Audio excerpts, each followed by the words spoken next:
C'est mieux chez nous, du lundi au vendredi de 9h à 11h sur Guadeloupe la Première. C'est mieux chez nous, c'est mieux chez nous, c'est mieux chez nous, c'est mieux chez nous. Avec lui et chez vous, Christophe Cubin.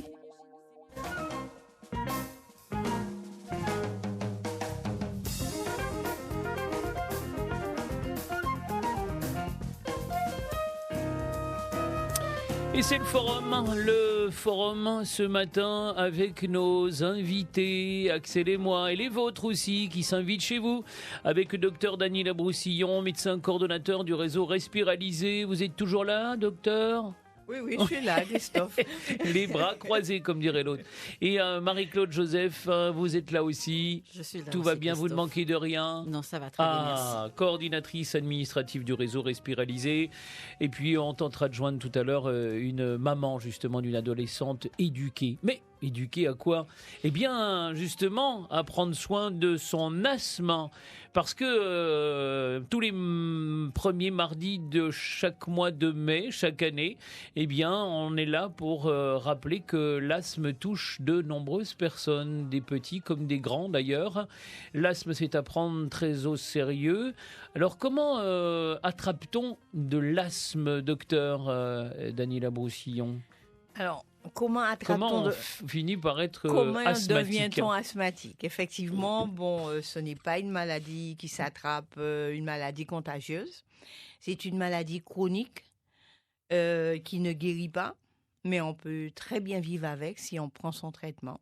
Oui. C'est une maladie qui est très polymorphique, c'est-à-dire qu'elle prend beaucoup de visages et l'asthme...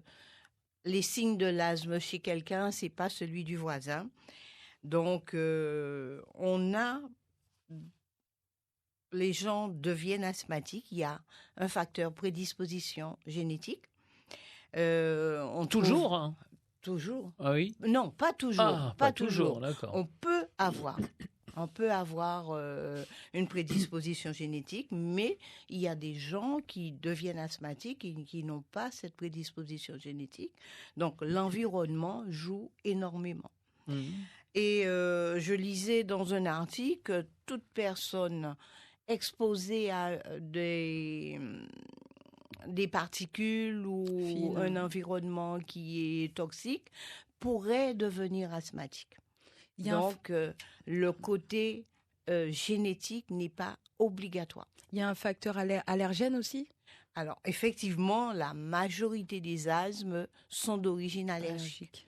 Donc, tous les antécédents d'allergie dans la famille ou d'allergie chez l'enfant, les rhinites allergiques, les conjonctivites allergiques, les atopies, sont des facteurs favorisants pour devenir ça asthmatique. peut être vecteur de l'asthme. Ouais. Mmh. Justement, les enfants qui font des bronchiolites, puisque vous êtes là, docteur, il y a des bronchiolites spécifiques. Est-ce que les enfants, à ce moment-là, seront asthmatiques demain, après avoir fait les bronchiolites? Alors, effectivement, la bronchiolite, c'est une pathologie des bronches, des voies respiratoires chez les tout-petits, qui se manifeste un petit peu au départ par une rhinite et qui évolue assez rapidement par des troubles respiratoires qui ressemblent beaucoup à de l'asthme. On appelle ça les bronchiolites asthmatiformes, non? Alors, on ne dit plus bronchiolite. Avant, c'était bronchite asthmatiforme. Maintenant, on dit bronchiolite.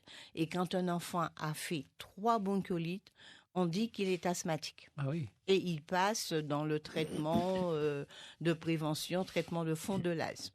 Mais tous les enfants qui font une bronchiolite ne deviendront pas asthmatiques obligatoirement. Mmh. C'est pourquoi il faut traiter très tôt et efficacement toute manifestation allergique chez l'enfant et toute bronchiolite. Il faut expliquer peut-être aux mamans. Alors, si on dit que la bronchiolite, c'est une maladie virale, comment l'avoir 3 fois pourrait déclencher un syndrome d'asthmatique? C'est-à-dire qu'une bronchiolite va fragiliser, en fait, c'est par rapport à... Il y a tout cet aspect, la bronchiolite qui touche avec ce côté allergique qui peut jouer, le côté viral qui peut jouer, les éléments qui vont abîmer les bronches. Et donc, les manifestations, les signes cliniques sont des signes identiques à ceux de l'asthme. Donc, faire la différence entre un asthme et une bronchiolite, il a fallu faire des classifications. 3 bronchiolites, on est asthmatique.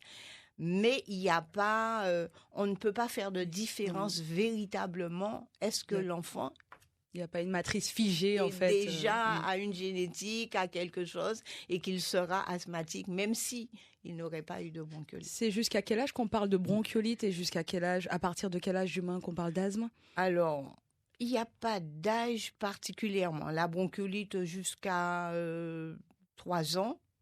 Même un peu ça reste propre à la petite enfance. Propre à la petite enfance, le nourrisson, plus le nourrisson et la petite enfance. Et l'âge de la bronchiolite, de l'asthme de départ, il n'y a pas d'âge particulièrement. 3 bronchiolites, il est asthmatique, il peut être asthmatique à 9 mois. Donc, voilà. Daniela Broussillon, Marie-Claude Joseph, médecin coordonnateur et coordonnatrice administrative du réseau Respiralisé. Alors dans Respiralisé, il y a Alizé, et alors j'ai vérifié, ce matin je l'ai entendu encore avec Fabrice Fanfan, Guader nous assure une super bonne qualité de l'air, et on le dit souvent, respirer à plein poumon, c'est 2, donc tout va bien, on a une bonne qualité de l'air. En revanche, ce n'est pas toujours le cas, et ça c'est les alizés qui nous amènent parfois cette brume de sable. Est-ce que la brume de sable peut être responsable d'irritation pour certains? Et on le dit parfois dans les précautions d'usage. Bon, si vous êtes asthmatique, restez chez vous et mettez un masque à oxygène sur votre nez. Bon, j'exagère un peu, mais est-ce que là aussi ça peut être un frein, ça peut être un déclencheur même?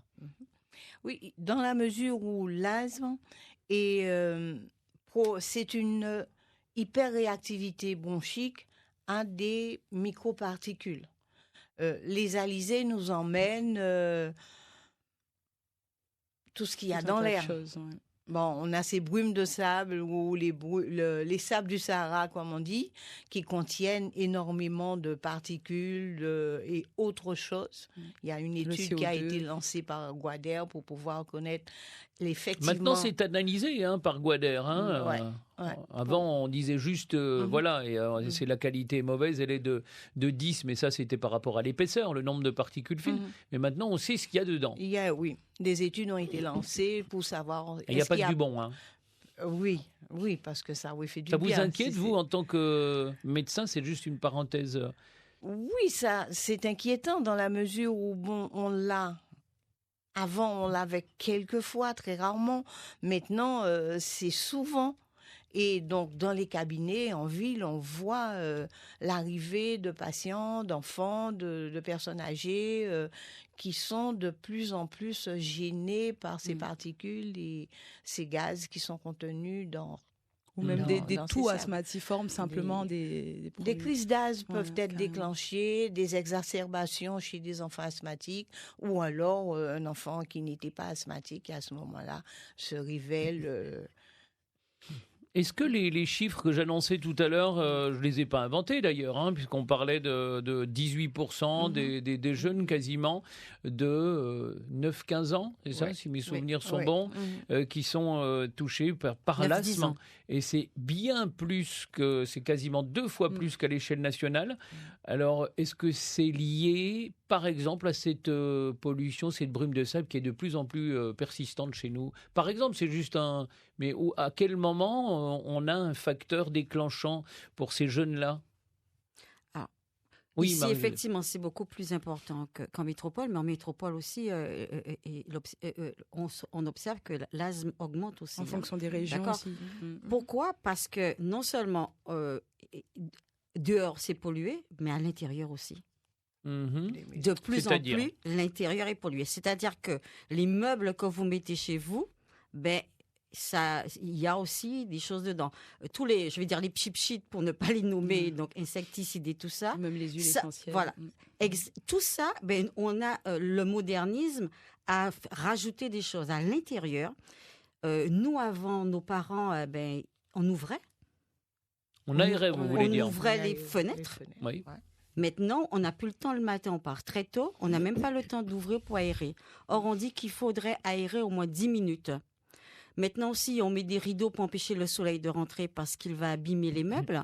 Or, le soleil, c'est un tueur d'acariens. Oui. Nos parents, avant, mettaient les matelas dehors et les tapaient battaient, comme on disait, et avant de les faire. On ne fait plus ça. Mettre les oreillers, les matelas, les cabanes, tout ce qui était sous les matelas. Bon, c'est vrai que ça... Mais on devrait continuer à faire ça. Parce que rien que ça aiderait. La maison créole, elle est aérée naturellement. Hein. Maintenant, il y a des climatisations dans toutes les pièces aussi. Donc ça change aussi beaucoup. Oui. Effectivement, j'ai vu que c'est l'enquête Canary qui a été réalisée en 2013 qui disait que la Guadeloupe était l'une des régions les plus touchées par l'asthme. Mais c'est vrai que dans l'esprit populaire, c'est un peu paradoxal puisqu'on imagine le vent marin, cette île aérée, et avec des végétaux notamment, comparé à Paris, c'est vrai qu'on s'identifie moins à cette pollution, on va dire, des bronches. Alors, à quoi vous pouvez associer le fait qu'il y ait plus, qu'on soit les plus nombreux, ou est-ce que cet air marin, finalement, est pollué également ? Pour moi, il n'y a pas je n'ai pas d'explication particulière. Donc l'air marin ne nous aide pas, en gros. Je ne dirais pas qu'il ne nous aide pas, je ne dirais pas non plus qu'il nous fait du bien, je sais pas.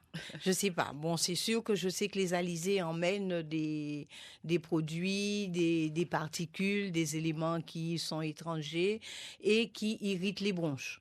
Bon, ici, on a quand même... toute une pollution, le changement de vie, comme disait Madame Joseph, on s'enferme, on a des produits chimiques pour tout. Oui, mais les produits chimiques, ils existent en France hexagonale. Ils ont les mêmes produits chimiques que nous et jusqu'à preuve du contraire, ils sont moins nombreux. On a l'humidité qui est beaucoup supérieure et les acariens, ils adorent l'humidité. Donc ils aiment ça. C'est pour ça aussi. Il faudrait qu'on les mette au soleil parce qu'ils n'aiment pas le soleil. Ouais. Et le soleil est contre l'humidité. Le problème, c'est qu'on ne peut pas les siffler, on ne peut pas dire venez avec moi, je vais vous montrer le soleil, on va vous tuer. Et ouvrir aussi les portes pour laisser entrer le soleil. On parle de l'asthme à l'occasion de la Journée mondiale de l'asthme qui a lieu chaque année. C'était mardi, on en parle aujourd'hui, jeudi sur la première et dans le forum dans CMCN. L'année dernière, en 2018, le thème retenu, c'était l'asthme, une maladie à prendre au sérieux. Elle est toujours à prendre au sérieux en 2019. Toujours. D'accord. Gina est avec nous au standard de la première. Bonjour Gina. Oui, bonjour. Je me permets d'intervenir, étant donné que chez moi, j'avais trois enfants, en début d'asthme, et qui ont même fait des crises.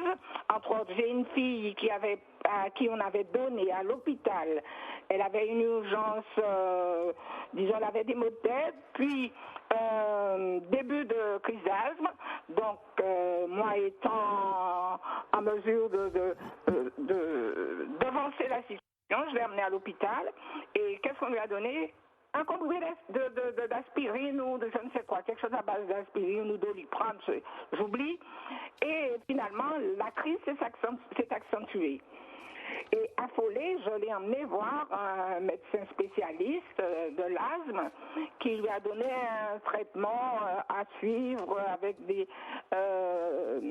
un tableau de désensibilisation. Alors là, c'était la panacée négative puisque l'enfant, c'est à ce moment qu'elle s'est mise à faire crise sur crise.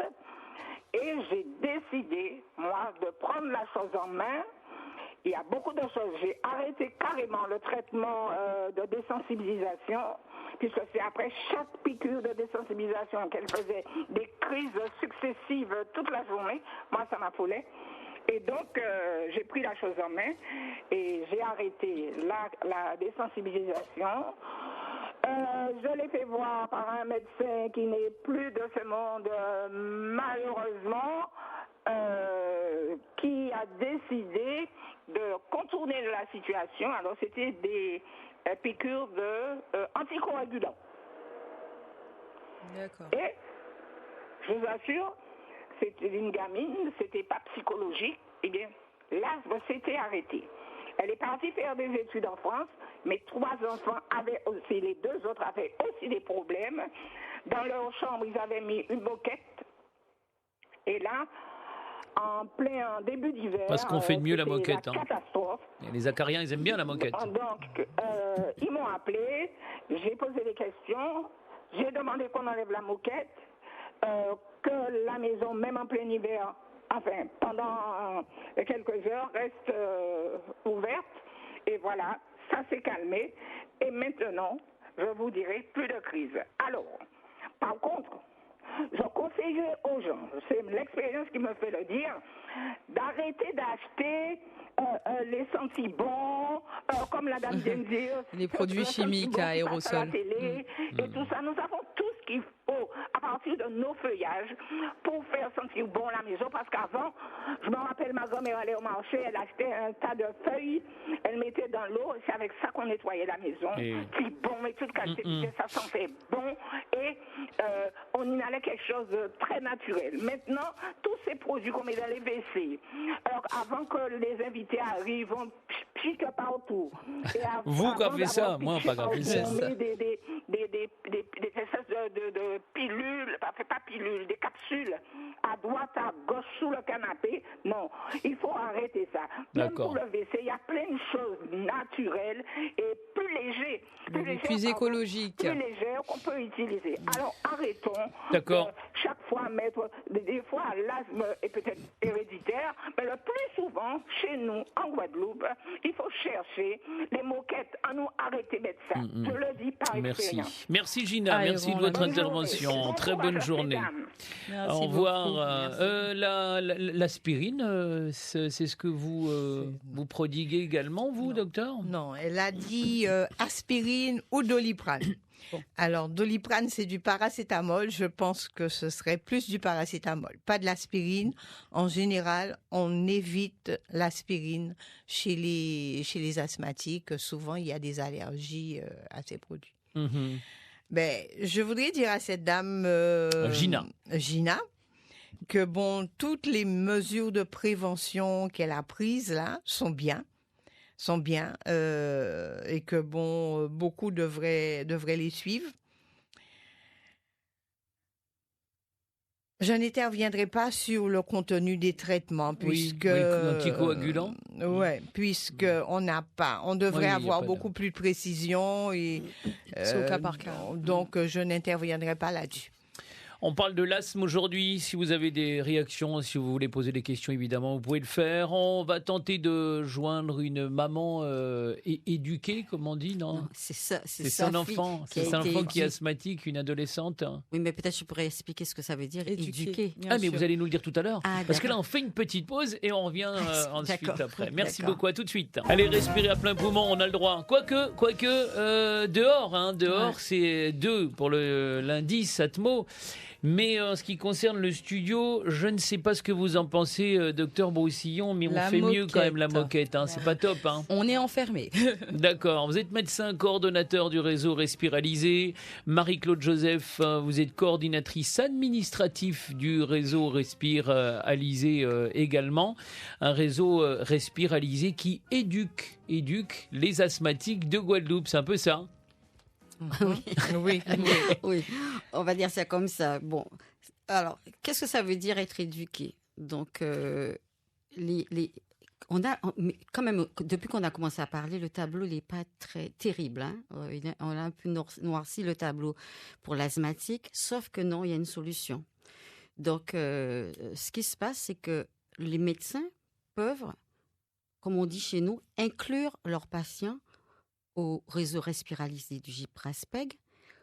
Et là, nous, on va prendre en charge ce patient pour pouvoir l'aider à vivre d'une manière le plus autonome possible. Par exemple, la dame, ce qu'elle vient de dire, la prévention, Gina, la prévention qu'elle a mis dans sa maison, qu'elle fait, ce sont des choses qu'on va expliquer. On va discuter avec les personnes et pour comprendre cas par cas, parce qu'on vient on vient d'entendre, qu'un asthmatique n'est pas comme un autre asthmatique. On va aussi leur apprendre avec leurs médicaments comment prendre leurs médicaments, pourquoi il faut prendre le médicament, à quel moment il faut prendre le médicament. On va aussi leur faire remarquer qu'ils ont des signes.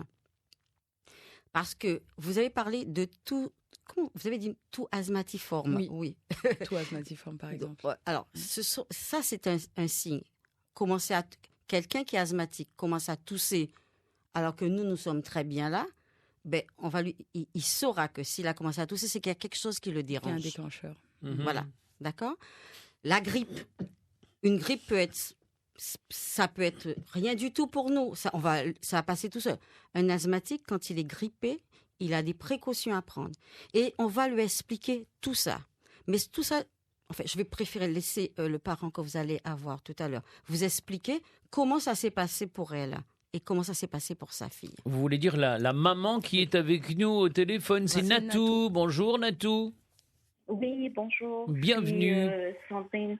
Donc, en fait, oui, je vous remercie de prendre mon appel, en fait. Et effectivement, bonjour à vous tous sur le plateau.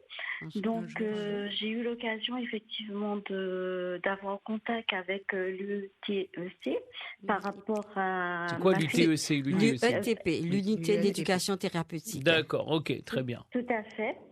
Et donc, c'est le docteur en fait qui m'a orienté vers cette structure. Et ça s'est très bien passé parce qu'en fait, on a l'impression en fait de connaître c'est quoi l'asthme.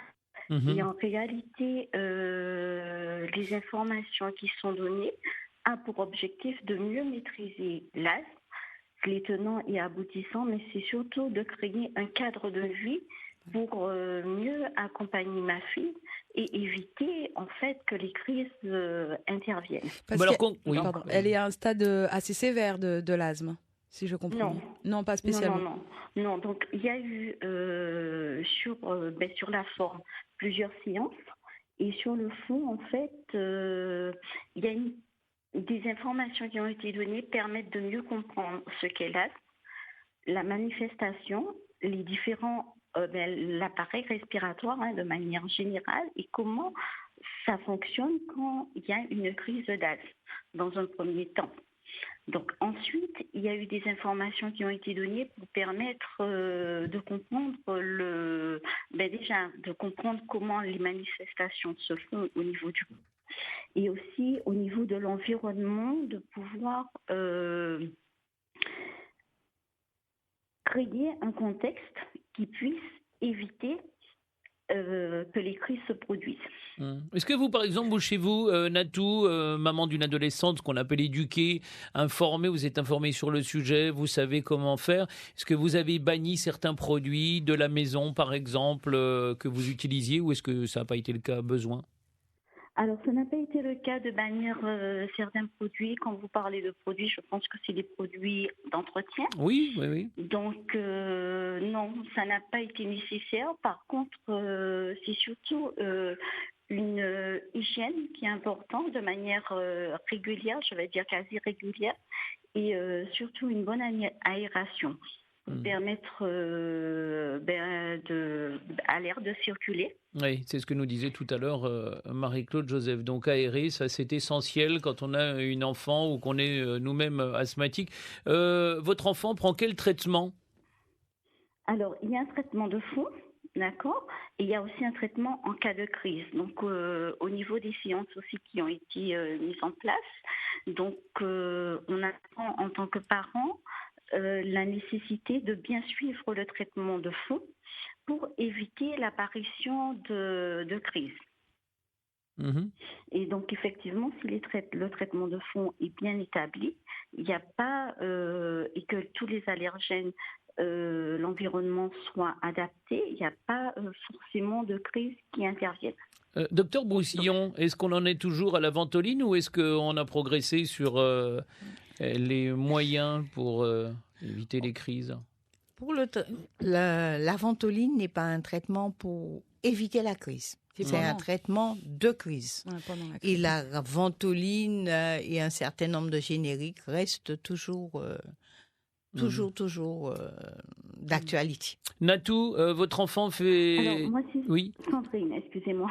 C'est la maman de Natou. Non, c'est Madame Natou. C'est Madame Natou. Moi, je croyais que c'était le surnom. Mais oui, on pensait Lisez que c'était Natou, Nathalie, je trouvais ça tout Natou, mignon. affectif. Autant pour moi, je vous appelle par votre nom comme ça. Sandrine. D'accord, Sandrine. Votre enfant vit bien depuis que justement, il ou elle est accompagné par ce réseau? Alors, Mieux. ma fille, avant d'être accompagnée, ne comprenait pas l'intérêt de prendre ses médicaments de manière régulière. Et donc, depuis la mise en place du suivi, elle a bien compris cet intérêt parce qu'en fait, c'est vraiment pour éviter l'apparition de crises. Et là, depuis, elle est très régulière par rapport à la prise de médicaments. Et même quand il y a par exemple une fumée, elle n'ira pas dedans ou elle va se cantonner, elle va adopter un comportement pour éviter de se mettre en danger. Oui. C'est quoi? C'est comme compétence? C'est de l'ergothérapie, on va dire? C'est l'aménagement? Est-ce qu'il y a une compétence qui a été du coup associée directement à cette maladie?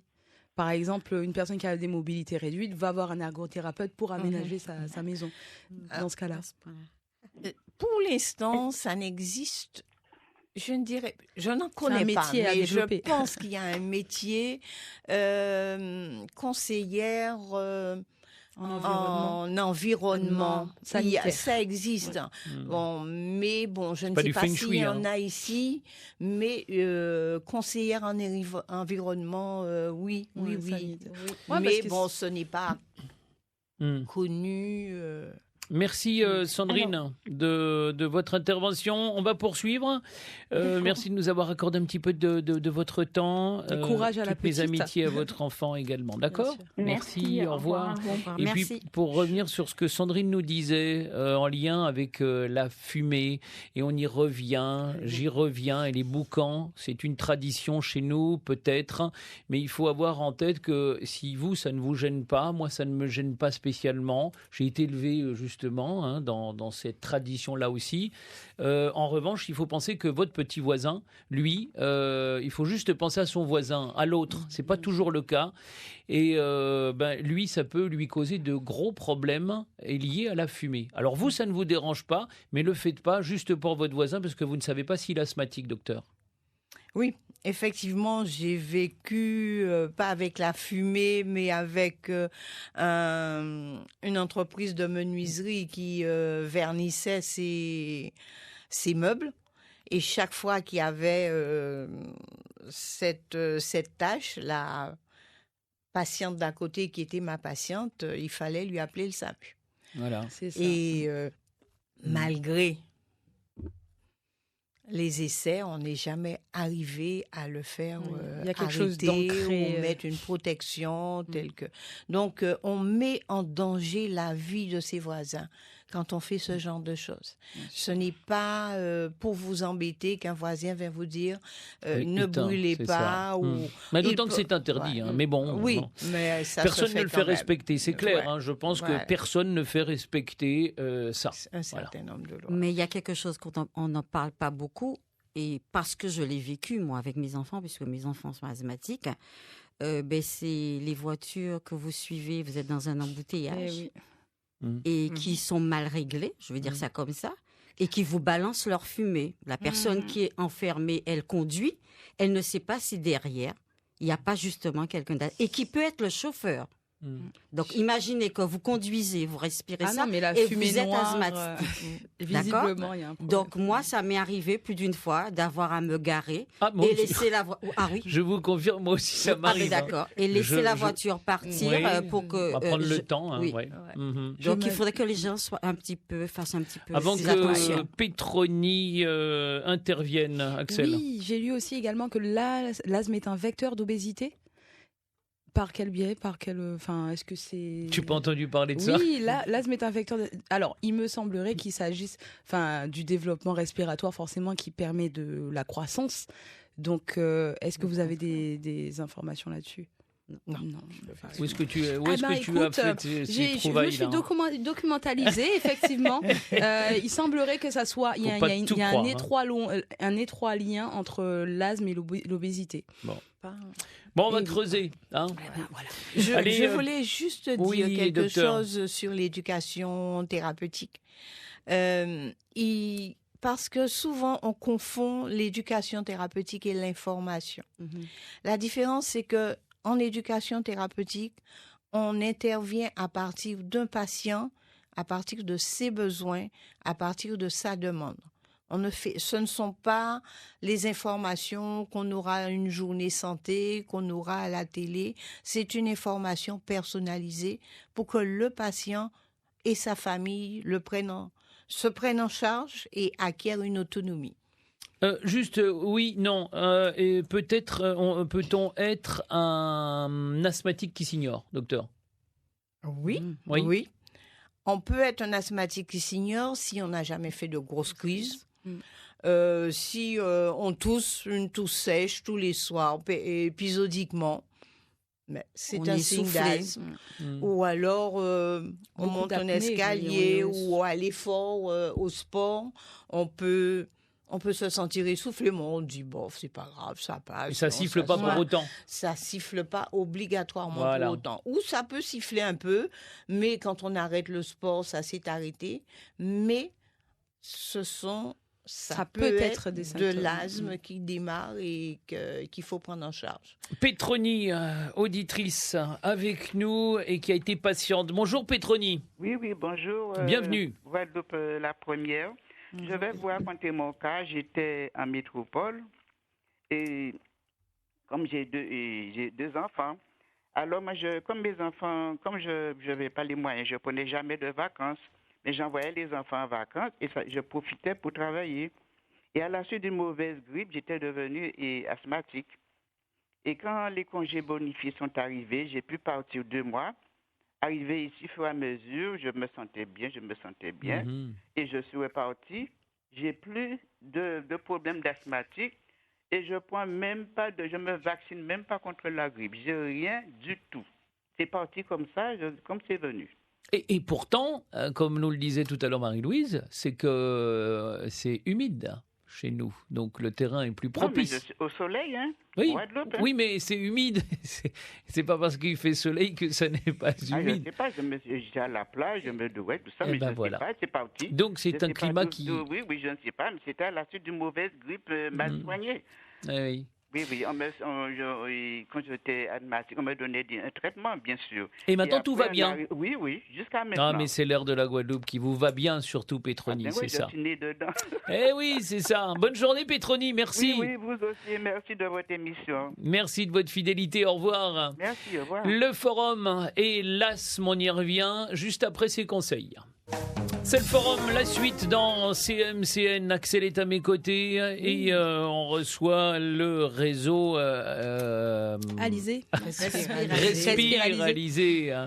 Une maladie grave et invalidante responsable d'environ 2000 décès par an à l'échelle nationale. Et parmi ces 2000 décès, 600 adolescents meurent des suites donc de l'asthme. En Guadeloupe, les professionnels de santé sont de plus en plus inquiets.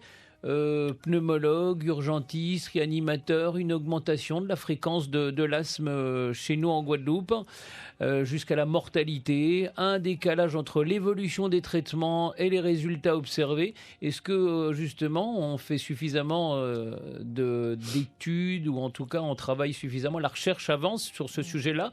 Est-ce qu'on en est toujours à la ventoline et aux cures? Est-ce qu'elles sont bénéfiques d'ailleurs, ces cures, parce qu'elles sont coûteuses, mais est-ce qu'elles sont bénéfiques pour l'asthme? Docteur. Alors, vous avez dit plusieurs choses. La ventoline, elle est toujours d'actualité dans les crises d'asthme, dans l'aigu. Elle reste toujours d'actualité. Le traitement de fond reste à peu près le même. Et on a quand même un bon pourcentage de diagnostics d'asthme diagnostiqués qui sont bien traités. Ceux qui posent problème, c'est ceux qui ne sont pas diagnostiqués. Et puis les 5% d'asthme sévère. Ces asthmes sévères, actuellement, on a énormément de recherches qui sont faites dessus. Et au niveau génétique, au niveau de la compréhension de ces différentes formes, puisque on essaye de stratifier ces formes sévères graves, parce que ils sont tous différents. C'est-à-dire que chaque asthmatique est différent, mais dont ces asthmatiques sévères sont encore plus différents, puisque certains ne répondent pas au traitement de fond, et donc la recherche s'oriente maintenant à un peu classer, stratifier et mettre en place des traitements ciblés. Le traitement qu'on donnera à un asthme sévère sera différent en fonction de différents dosages.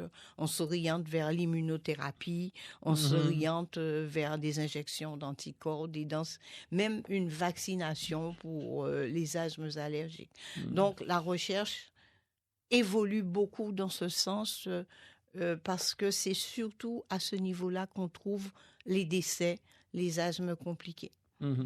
Le réseau Respiralisé est suffisamment connu. Là, on l'a vu tout à l'heure avec Sandrine, la maman d'une adolescente éduquée, comme on dit.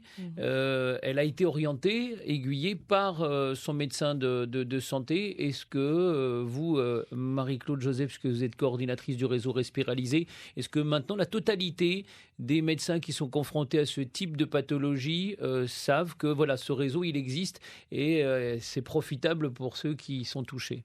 Alors, je ne sais pas si tous les médecins savent que le réseau existe. Nous avons fait des campagnes d'information, beaucoup de campagnes d'information. On a envoyé on a envoyé à tous les médecins leur annoncer que le réseau existe.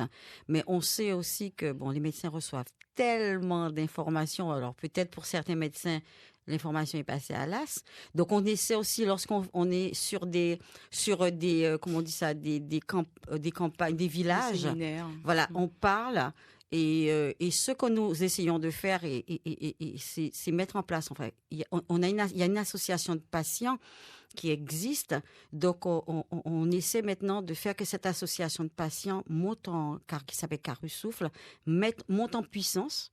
Donc, c'est pour ça qu'on va de plus en plus demander aux patients qui sont passés à l'éducation thérapeutique et au réseau Respiralisé du GIP d'adhérer à cette association, parce que ce sont eux qui pourront parler à leur père, comme on dit, et pour les faire venir vers nous et en parler aussi à leurs médecins en disant mais voilà, il y a un réseau qui existe, qui fait de l'éducation thérapeutique, je veux y aller. En plus, c'est gratuit. C'est gratuit. Un médecin, je vais exagérer, je ne veux pas vexer les médecins, va prendre 10 minutes pour expliquer. Mais nous, c'est 1 heure de temps et on peut aller au-delà. Et on ne voit pas le patient une seule fois, on le voit plusieurs fois et on va le voir autant qu'il en a besoin. C'est une véritable prise en charge. Et il a un suivi et il peut revenir vers nous à n'importe quel moment.